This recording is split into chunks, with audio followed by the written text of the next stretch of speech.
Pernahkah kamu merasa duniamu seperti hanya berputar di sekitar satu orang, seakan kebahagiaan dan tujuanmu bergantung sepenuhnya pada kehadiran mereka? Ini adalah perasaan yang dialami banyak pria. Tapi, ada pesan penting yang perlu diingat, jangan fokuskan seluruh energimu hanya pada satu wanita. Ini bukan berarti menghindari cinta atau menolak komitmen, melainkan menemukan keseimbangan agar kamu tidak kehilangan jati dirimu, ambisimu, atau kebahagiaanmu. Dalam video ini, kita akan membahas mengapa menuangkan segalanya hanya pada satu hubungan justru bisa membuatmu merasa kosong. Kita akan lihat apa yang terjadi saat kamu terlalu bergantung pada satu hubungan untuk memberi makna dalam hidupmu dan mengapa penting untuk tetap memiliki jalur, tujuan, dan makna hidupmu sendiri. Bayangkan berada dalam hubungan yang membuatmu tetap kuat dan mandiri, membawa rasa percaya diri dan ketenangan dalam setiap interaksi. Itulah kekuatan menjaga fokus pada pertumbuhan diri. Kami juga akan membagikan wawasan stoik yang berharga, kebijaksanaan yang bisa membimbingmu dalam situasi-situasi seperti ini. Dengan mengadopsi prinsip-prinsip ini, kamu akan lebih mudah membangun tidak hanya hubungan yang lebih kuat, tapi juga kehidupan yang lebih memuaskan secara keseluruhan. Jadi, jika kamu siap untuk menjelajahi pendekatan yang lebih sehat dan seimbang terhadap cinta dan pengembangan diri, tetaplah di sini. Dan jika kamu merasa informasi ini bermanfaat, jangan lupa tekan tombol suka, berlangganan saluran, dan aktifkan notifikasi supaya kamu nggak ketinggalan video selanjutnya. Yuk, kita mulai. Nomor 1, kehilangan jati diri dan tujuan hidup. Bayangkan seperti ini, saat kamu membuat satu orang menjadi pusat duniamu, itu seperti menyerahkan kemudi hidupmu pada orang lain. Energi, tujuan, dan impianmu mulai berubah mengikuti arah hidupnya. Meski kompromi penting dalam hubungan, terlalu banyak berkorban bisa menjadi awal di mana kamu mulai kehilangan jati diri di luar hubungan ini. Tanpa disadari, ciri khas, tujuan, dan nilai-nilai pribadimu bisa memudar, meninggalkanmu merasa tak punya pijakan dan kehilangan arah tanpa kehadirannya. Misalnya, katakanlah kamu selalu suka melukis atau belajar bahasa baru, tetapi setelah memprioritaskan jadwalnya di atas jadwalmu, waktu yang dulu kamu habiskan untuk hal-hal ini semakin berkurang. Secara perlahan, kamu mungkin berhenti melakukan hal-hal yang dulu membawa kebahagiaan dan kepuasan, hanya karena terlalu fokus pada minat dan aktivitasnya. Lalu apa yang terjadi jika hubungan ini menghadapi masalah atau bahkan berakhir? Kamu akan bertanya-tanya, apa yang harus kulakukan sekarang? Hal-hal yang dulu membuatmu merasa utuh sudah hilang, meninggalkan kekosongan dan rasa kehilangan arah. Disinilah stoikisme bisa menjadi pegangan. Filsuf stoik, Epiktetos, mengajarkan pentingnya kesadaran diri, mengenal kekuatan, kelemahan, dan nilai-nilai kita. Kenali dirimu dan batas kekuatanmu sendiri, katanya.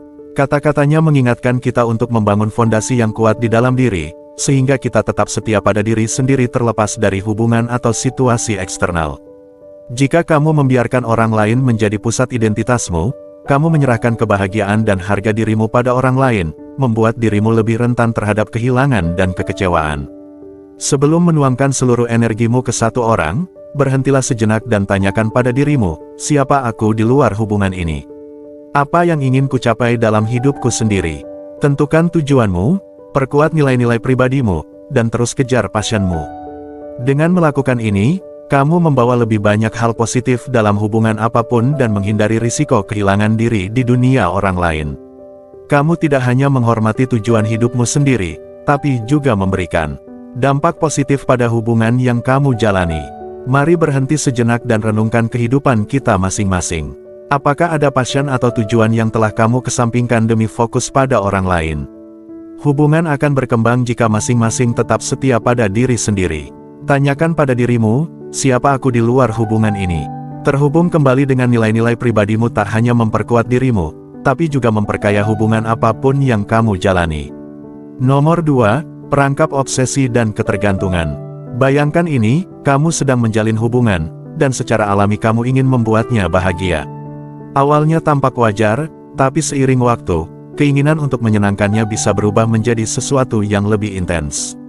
Tanpa disadari, kamu mulai hidup demi validasi darinya. Kamu sering memeriksa ponsel, menunggu pesan balasannya. Ketika dia tak langsung merespons, rasa khawatir muncul. Emosimu naik turun sesuai dengan perhatiannya. Saat dia senang, kamu merasa bahagia. tapi saat dia terlihat menjauh atau sibuk, ada rasa tidak nyaman di dalam dirimu. Siklus ini bisa berkembang menjadi ketergantungan di mana harga dirimu tidak lagi milikmu, tapi terkait erat dengan suasana hatinya, tindakannya, dan kata-katanya. Bayangkan jika dia memutuskan untuk menjauh sejenak demi fokus pada hidupnya sendiri, bagi dia mungkin ini adalah batasan sehat atau kebutuhan akan ruang pribadi. Tapi bagi kamu, hal ini bisa terasa seperti ancaman, menimbulkan kepanikan dan keinginan untuk segera memperbaiki segalanya. Ketergantungan ini menciptakan versi diri yang rapuh, yang bisa dengan mudah hancur hanya karena perubahan kecil dalam perilakunya. Disinilah Stoikisme menawarkan cara pandang yang kuat. Kaum Stoik percaya bahwa kekuatan sejati terletak pada penguasaan pikiran, keyakinan, dan tindakan kita sendiri. Mereka mengajarkan bahwa satu-satunya hal yang benar-benar bisa kita kendalikan adalah pikiran dan respons kita, sementara hal lainnya, termasuk perasaan, suasana hati, atau perhatian orang lain, berada di luar kendali kita. Filsuf Stoik, Epictetus, berkata, ada hal-hal yang berada dalam kendali kita, dan ada hal-hal yang tidak. Ketika kita gagal membedakan hal ini, kita terperangkap dalam obsesi terhadap hal-hal di luar kendali kita, seperti perhatian orang lain, dan dalam proses ini kita kehilangan kedamaian kita sendiri. Melepaskan diri dari obsesi dan ketergantungan bukan berarti kamu harus peduli lebih sedikit, melainkan peduli dengan keseimbangan. Mulailah dengan membangun kebiasaan yang memperkuat jati dirimu. Fokuslah pada perkembangan diri, hobi, dan tujuan yang membuatmu bahagia tanpa bergantung padanya. Misalnya, jika kamu ingin menguasai keterampilan atau mengejar minat tertentu, lakukan itu dengan antusias. Ketika pikiranmu sibuk dengan perkembangan diri sendiri, kamu tidak punya waktu untuk terjebak dalam obsesi pada reaksi orang lain. Kebiasaan lain yang bisa membantu adalah refleksi harian, yang merupakan bagian penting dari Stoikisme. Luangkan beberapa menit setiap hari untuk memeriksa dirimu sendiri, apa yang berjalan baik hari ini. Di mana aku membiarkan emosiku terlalu menguasai? Bagaimana aku bisa merespons dengan lebih tenang lain kali? Momen kecil refleksi ini membantu membangun fondasi yang kuat, membuatmu tidak mudah terombang-ambing oleh perasaan. Saat kamu belajar mengendalikan emosi dan tetap teguh, kamu menjadi seseorang yang tidak mudah goyah. Ironisnya, semakin kamu mandiri, semakin menarik kamu terlihat. Orang akan tertarik pada mereka yang merasa aman dalam dirinya sendiri, dan dengan menerapkan prinsip Stoik, kamu menunjukkan kekuatan ini. Alih-alih terlihat butuh atau putus asa, kamu menjadi sosok yang tenang, berwibawa, dan terkendali. Sebelum kita lanjut, luangkan waktu sejenak untuk merenungkan konsep ini. Seberapa sering kamu merasa terjebak dalam siklus ketergantungan, di mana suasana hatimu berubah sesuai dengan perhatian atau ketidakpedulian orang lain? Ini adalah perangkap yang umum, tetapi kesadaran adalah langkah pertama untuk membebaskan diri. Bagikan pemikiranmu di komentar, apakah kamu pernah mengalami ini secara langsung, melihatnya pada orang lain, atau memiliki pandangan baru tentangnya. Atau jika kamu mau, tulis, aku memilih keseimbangan daripada obsesi, sebagai pengingat untuk fokus pada kekuatan dan pertumbuhan diri. Mari kita lanjutkan. Nomor 3, mengabaikan tujuan dan pertumbuhan pribadi. Ketika kamu mulai mencurahkan semua energimu untuk satu orang, seringkali hal ini membuatmu secara perlahan mengabaikan tujuan pribadimu. Kamu mungkin berpikir, nanti saja aku akan kembali ke proyek-proyek itu, atau meyakinkan diri bahwa menginvestasikan kebahagiaannya lebih penting saat ini. Ini mungkin terdengar mulia, tetapi kenyataannya adalah, ketika kamu mengabaikan impian dan ambisimu sendiri, kamu merampas hal-hal yang memberikanmu rasa tujuan dan arah. Tanpa itu, kamu mulai kehilangan sifat-sifat yang membuatmu unik dan menarik, sifat yang kemungkinan besar membuatnya tertarik padamu sejak awal. Bayangkan kamu selalu memiliki passion untuk kebugaran dan kesehatan pribadi. Sebelum menjalin hubungan, kamu berkomitmen untuk berolahraga secara teratur, menetapkan tujuan, bahkan mempertimbangkan untuk mendapatkan sertifikasi sebagai pelatih. Namun, saat hubungan semakin serius, rencana-rencana itu mulai tergeser. Kamu melewatkan latihan untuk menghabiskan waktu bersamanya, lalu meyakinkan diri bahwa kamu akan fokus pada kebugaran nanti.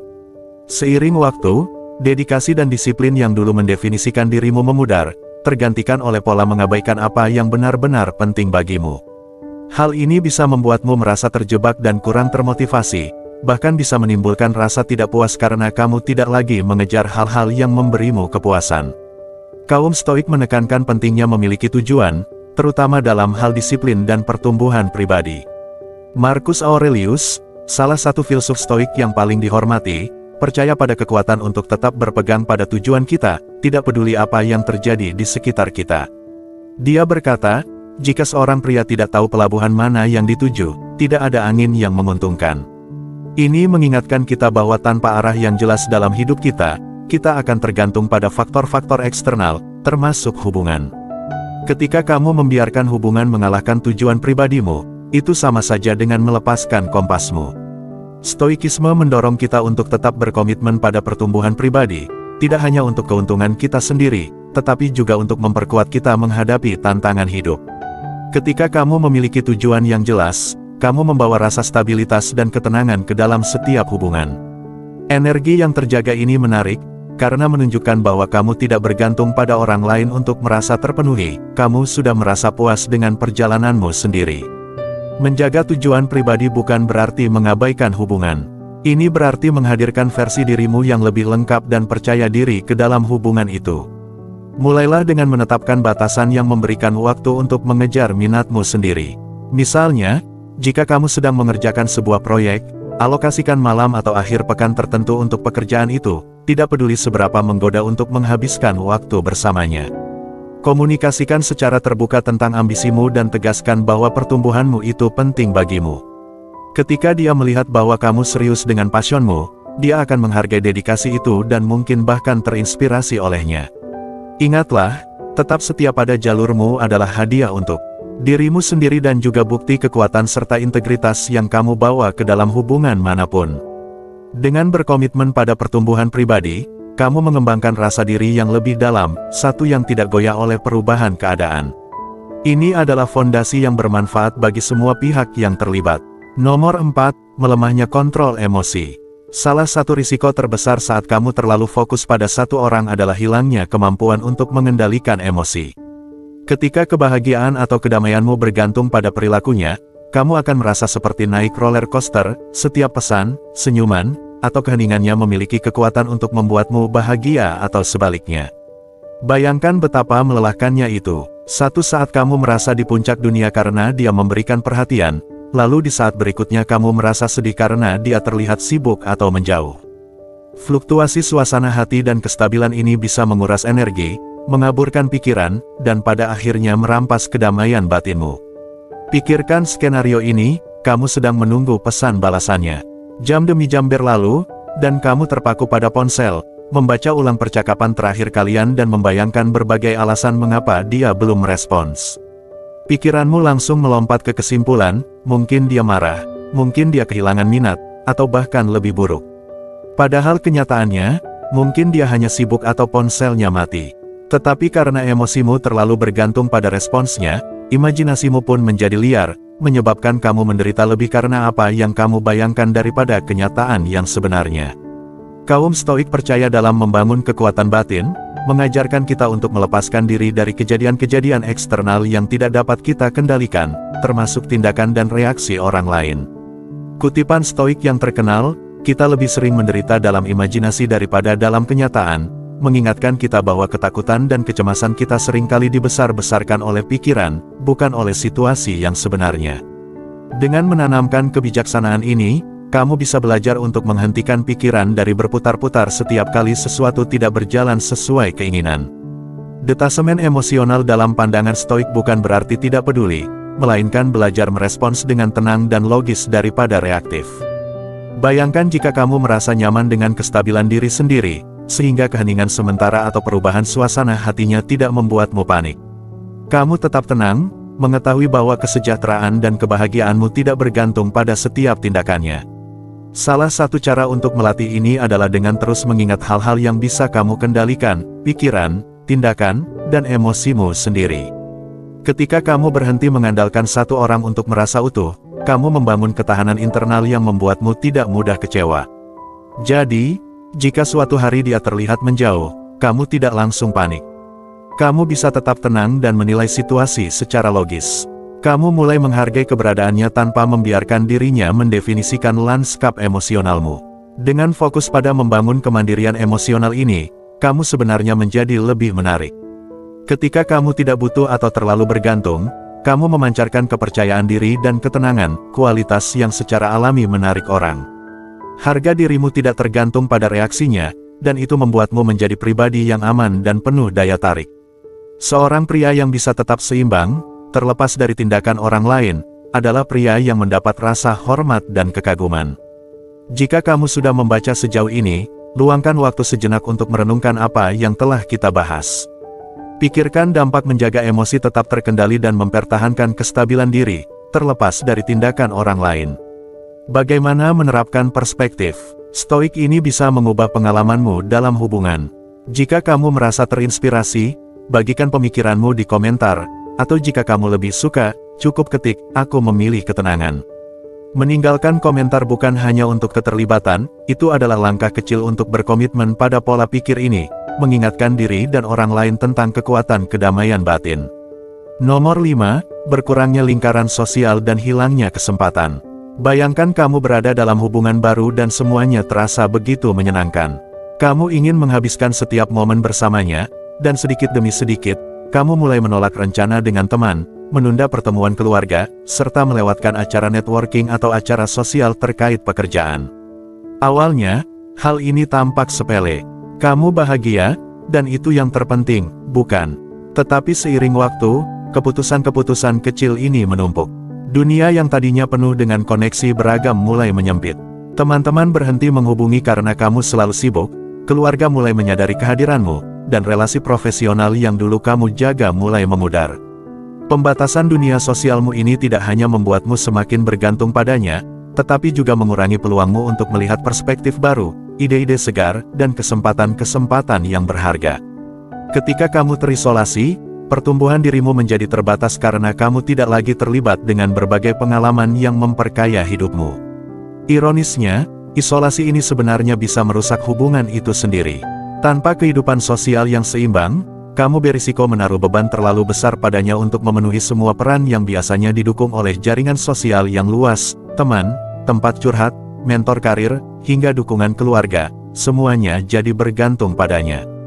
Dinamika ini sangat menantang bagi hubungan manapun untuk dipertahankan dan bisa berujung pada rasa frustrasi dan kekecewaan. Para stoik, yang terkenal dengan penekanan mereka pada ketahanan batin, juga sangat menghargai komunitas dan pentingnya hubungan yang beragam. Bagi mereka, hidup bukan hanya tentang cinta romantis, tetapi tentang berhubungan dengan banyak orang yang dapat menawarkan perspektif baru, kebijaksanaan, dan dukungan. Filsuf Stoik, Seneca, menulis, "Kita adalah ombak dari laut yang sama, daun dari pohon yang sama, dan bunga dari taman yang sama." Dia memahami bahwa hubungan di luar hubungan romantis membantu kita melihat gambaran yang lebih besar, mengingatkan kita bahwa hidup saling terhubung dan berlapis-lapis. Stoikisme mendorong kita untuk mencari keseimbangan dengan tidak terlalu terikat pada satu hubungan saja. Memelihara berbagai hubungan sosial justru bisa meningkatkan hubungan romantismu, karena memastikan kebahagiaan dan kepuasanmu tidak bertumpu pada satu orang saja. Dengan menjaga persahabatan, hubungan keluarga, dan jaringan profesional, kamu menciptakan sistem dukungan yang tangguh yang membantumu tumbuh di berbagai aspek kehidupan. Ini tidak hanya memperkuat rasa dirimu, tetapi juga memperkaya hubungan romantismu dengan membawa perspektif dan pengalaman baru. Menjaga lingkaran sosial yang seimbang bukan berarti mengabaikan hubungan romantismu. Ini tentang menciptakan kehidupan yang seimbang yang mendukung semua aspek dirimu. Bayangkan saja, ketika kamu secara rutin meluangkan waktu dengan teman, keluarga, dan kolega, kamu lebih mungkin menemukan ide baru, peluang, dan bahkan momen kebahagiaan yang tak terduga. Pengalaman-pengalaman ini memberi makan pertumbuhan pribadimu dan menjadikanmu seseorang yang lebih bahagia dan seimbang. Misalnya, teman-temanmu mungkin memperkenalkanmu pada hobi baru atau mendorongmu mencoba aktivitas yang sebelumnya tak terpikirkan. Jaringan profesionalmu bisa membuka peluang karir, atau seorang mentor mungkin memberikan wawasan berharga yang membantumu meraih tujuan. Setiap koneksi ini membawa nilai dalam hidupmu, dan saat kamu membawa kekayaan tersebut ke dalam hubunganmu, hubungan itu menjadi lebih kuat dan dinamis. Alih-alih hanya bergantung padanya untuk segala kebutuhan, kamu menciptakan hidup yang memuaskan di berbagai lapisan. Jika kamu merasa mulai menjauh dari lingkaran sosialmu, tidak ada kata terlambat untuk terhubung kembali. Mulailah dengan menjadwalkan pertemuan rutin dengan teman atau merencanakan kunjungan keluarga. Meskipun hanya sekedar ngopi atau panggilan telepon singkat, interaksi ini mengingatkanmu bahwa kamu adalah bagian dari komunitas yang lebih besar dan menjaga jaringan dukunganmu tetap kuat. Sangat membantu juga untuk melakukan aktivitas secara mandiri, baik itu olahraga mingguan, acara profesional, atau hobi kreatif. Hal ini tidak hanya memperkaya hidupmu, tetapi juga membawa energi segar ke dalam hubunganmu. Ingat, kehidupan yang benar-benar memuaskan memiliki banyak lapisan, dan setiap koneksi menambah kedalaman dirimu. Dengan menjaga kehidupan sosial yang seimbang, kamu tidak hanya tetap setia pada dirimu sendiri, tetapi juga memastikan bahwa kamu memiliki fondasi yang kuat, apapun yang terjadi dalam satu hubungan. Nomor 6, mengabaikan tanda bahaya dan ketidakcocokan. Wajar jika kita ingin melihat sisi terbaik dari seseorang yang menarik perhatian kita. Namun, jika kita terlalu terfokus pada satu orang, hal ini dapat mengaburkan penilaian kita. Kita mungkin melihat perilaku yang tidak nyaman, seperti kurangnya rasa hormat, kebohongan yang berulang, atau kecenderungan meremehkan ambisi kita. Tetapi karena kita terlalu ingin agar hubungan ini berhasil, kita mengabaikan hal-hal tersebut, meyakinkan diri bahwa ia akan berubah atau bahwa itu bukan masalah besar. Seiring waktu, masalah-masalah kecil ini menumpuk dan berdampak pada kepercayaan diri, kesejahteraan, bahkan harga diri kita. Misalnya, kamu mungkin sedang menjalin hubungan dengan seseorang yang sering membatalkan rencana di menit-menit terakhir atau tidak mendukung tujuanmu. Mungkin dia terus-menerus bersikap negatif atau kritis, membuatmu merasa lelah setiap kali bersamanya. Dalam keadaan pikiran yang seimbang, ini adalah tanda bahaya yang menunjukkan ketidakcocokan atau setidaknya memerlukan percakapan. Tetapi ketika kamu terlalu terfokus padanya, kamu mungkin mulai membenarkan perilakunya, berpikir bahwa jika kamu memberi lebih banyak waktu atau usaha, semuanya akan membaik. Hal ini dapat menciptakan siklus yang membuatmu terus berkompromi dengan nilai-nilai dan kebutuhanmu untuk menyesuaikan diri dengan dunianya, berharap dia pada akhirnya akan bertemu di titik tengah. Ketika kita mengabaikan tanda bahaya dalam sebuah hubungan, kita membiarkan emosi mengendalikan kita, yang membuat kita mengambil keputusan berdasarkan angan-angan ketimbang rasionalitas.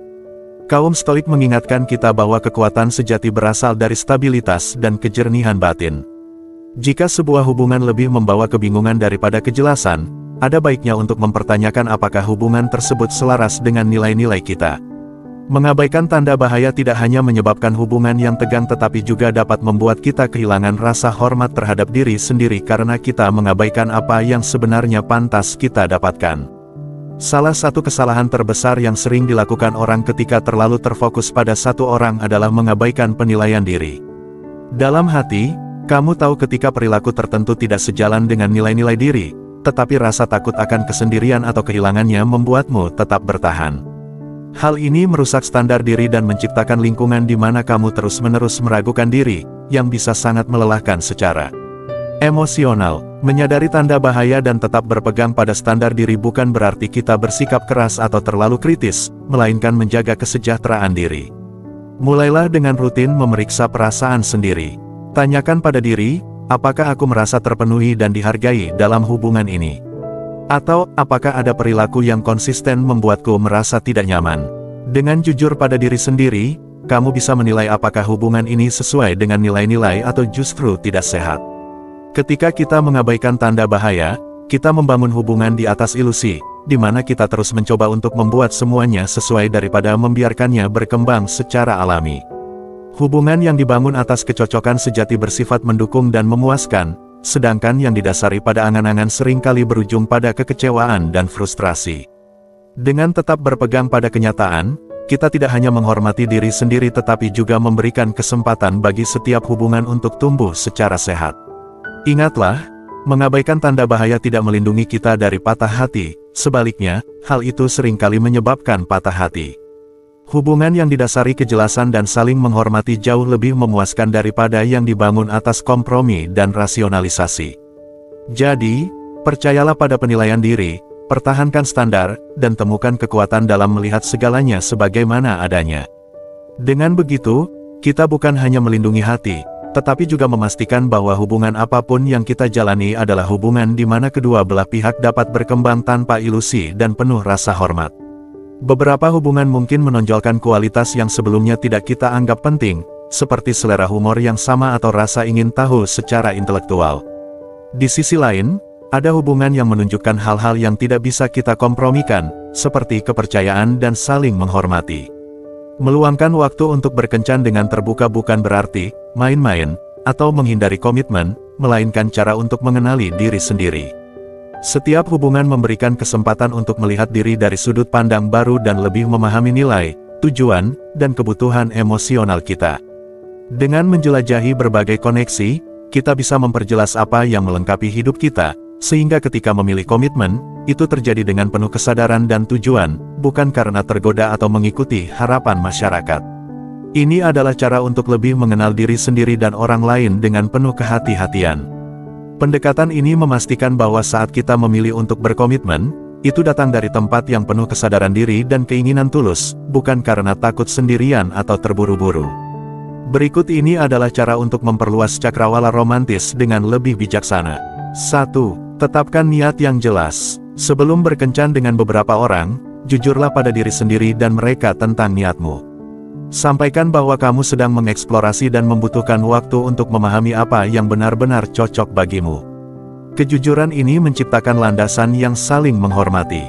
2. Refleksi setiap pengalaman. Setelah menghabiskan waktu bersama seseorang, tanyakan pada diri sendiri apa yang kamu nikmati, apa yang sejalan dengan nilai-nilai kamu, dan apa yang tidak. Catat secara mental kualitas yang membuatmu merasa dihargai dan dipahami. Refleksi ini akan mempertajam pemahamanmu tentang apa yang penting dalam seorang pasangan. 3. Jangan terburu-buru menjadi eksklusif. Jika kamu merasa tertekan oleh harapan orang lain atau norma sosial untuk segera menjalin komitmen, ingatkan diri bahwa kamu boleh melangkah sesuai kecepatanmu. Tidak perlu terburu-buru jika kamu masih dalam proses memahami apa yang benar-benar memuaskan dalam sebuah hubungan. 4. Hargai perbedaan. Sebagai peluang belajar, setiap orang yang kamu temui membawa sesuatu yang berbeda. Meskipun hubungan tersebut mungkin tidak berlanjut jangka panjang, anggap itu sebagai peluang untuk lebih mengenal diri dan nilai-nilai yang kamu hargai. Dengan berkencan secara bijaksana dan memberi ruang untuk eksplorasi, kamu sedang membangun fondasi untuk hubungan yang didasarkan pada keselarasan yang sejati, bukan komitmen karena kenyamanan atau tekanan. Kamu memilih bersama seseorang yang benar-benar selaras dengan hidupmu. Pendekatan ini juga membantu menghindari perasaan seperti menyesal tidak mencoba, atau takut ketinggalan pada kesempatan lain. Saat akhirnya memilih komitmen, itu akan bersama seseorang yang benar-benar mendukung nilai dan aspirasi hidupmu, membuat hubungan itu lebih tahan lama dan memuaskan. Dengan memperluas cakrawala romantis, kamu memberi diri kekuatan untuk membuat keputusan dari tempat penuh pemahaman diri dan kejernihan. Kamu mengendalikan perjalanan hidupmu sendiri, bukan membiarkan tekanan sosial atau emosi sesaat mengatur pilihanmu. Pendekatan ini tidak hanya memperdalam pemahaman diri, tetapi juga memastikan bahwa saat kamu memilih pasangan, itu adalah seseorang yang benar-benar menambah nilai hidupmu, bukan yang dipilih hanya karena kenyamanan atau tekanan. Sebagai penutup dari perjalanan hari ini tentang menjaga identitas diri dan keseimbangan emosional dalam hubungan, penting untuk merefleksikan poin-poin utama. Ingatlah, terlalu fokus pada satu orang bisa menyebabkan hilangnya identitas diri, ketergantungan, dan bahkan ketidakstabilan emosional. Sebaliknya, usahakan untuk membangun rasa percaya diri yang kuat, mengejar tujuan dan minat pribadi. Ini bukan hanya memperkaya hidup, tapi juga menjadikan kamu pasangan yang lebih menarik dan seimbang. Sekarang, kami ingin mendengar pendapatmu. Bagaimana pandangan kamu tentang topik hari ini? Apakah kamu pernah mengalami tantangan serupa dalam hubunganmu? Bagikan wawasanmu di kolom komentar dan mari lanjutkan diskusi penting ini. Pengalaman dan tipsmu bisa membantu orang lain menghadapi perjalanan hubungan mereka sendiri. Jika kamu merasa video ini bermanfaat, jangan lupa berikan like dan subscribe untuk lebih banyak wawasan. Tekan tombol notifikasi agar kamu tidak ketinggalan konten terbaru kami. Dan jika kamu tertarik dengan video lainnya, cek video rekomendasi di layar sekarang untuk pembahasan lebih mendalam tentang dinamika hubungan dan filosofi stoik. Terima kasih sudah menonton, dan ingat, tetaplah mandiri, hargai perkembangan diri, dan selalu berusaha untuk keseimbangan di segala aspek kehidupan.